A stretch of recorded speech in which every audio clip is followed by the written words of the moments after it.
पुण्यातील सदाशिव पेठेमध्ये भीषण आग लागली आहे। रमेश डाईंगच्या टेरेसवर ही आग लागल्याचं कळतंय। घटनेची माहिती मिळताच अग्निशमन दलाच्या 4 गाड्या घटनास्थळी दाखल झालेल्या आहेत। आग विझवण्याचे शर्थीचे प्रयत्न सध्या सुरू असल्याचे दिसतंय। आग कशामुळे लागली याची माहिती अद्याप समोर येऊ शकली नाहीये।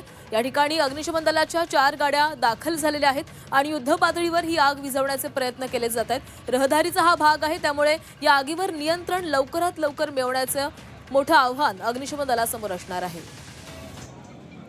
रमेश डाईंगच्या टेरेसवर ही आग लागलेली आहे। आगीच्या ज्वाळा आपल्याला सर्वत्र पाहायला मिळतात। आग भडकत चाललेली आहे आणि या आगीवर नियंत्रण मिळवण्यासाठी अग्निशमन दलाकडून प्रयत्न केले जात आहेत। अग्निशमन दलाच्या 4 गाड्या घटनास्थळी दाखल झालेल्या आहेत आणि या संदर्भात अधिक बोलूयात। आमचे प्रतिनिधी निलेश खरमरे आपल्यासोबत आहेत। निलेश, सदाशिव पेठेमध्ये रहदारीचा हा भाग आणि त्या ठिकाणी ही भीषण आग लागली आहे, काय नेमकं कारण आहे आगीचं?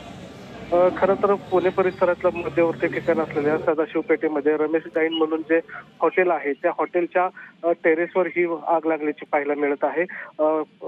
दुकानातले जे प्लॅस्टिकचं मटेरियल आहे त्याला ही आग लागल्याची प्राथमिक माहिती मिळत आहे। कुठल्याही प्रकारचं त्याच्यात जीवितहानी झालेली नाही, मात्र आग मोठ्या प्रमाणात असल्यामुळे त्या ठिकाणी अग्निशमक दलाच्या 4 गाड्या ज्या आहेत त्या या ठिकाणी दाखल झालेल्या आहेत आणि आग जे आहे ते नियंत्रणात आणण्याचं काम जे आहे ते आता या ठिकाणी युद्ध पातळीवर सुरू आहे। मात्र मध्यवर्ती ठिकाणी असल्यामुळे आजूबाजूची दुकानं जी आहेत ती सुद्धा आता या ठिकाणी बंद करण्यात आलेली आहे। काळजी साठी ही शेजारची दुकानं जी आहेत ती बंद केलेली आहे, कारण आग इतर ठिकाणी फैलू नये म्हणून या ठिकाणी आता खबरदारी घेतली जात आहे आणि आता आगीवर नियंत्रण आणण्याचं काम सुरू आहे। मात्र मध्यवर्ती ठिकाणं असल्यामुळे या ठिकाणी वाहतूक कोंडी काही प्रमाणात झालेली पाहायला मिळतात। आगीबरोबर धुराचे लोट सुद्धा मोठ्या प्रमाणात या ठिकाणी आलेले पाहायला मिळतात। मात्र आता या ठिकाणी आगीत तीव्र नियंत्रण घेतलेलं आहे आणि धोका जवळपास टळलेला फायर ब्रिगेडकडून सांगण्यात आलेलं आहे। हो, नक्कीच निलेश, धन्यवाद दिलेल्या सविस्तर माहितीसाठी।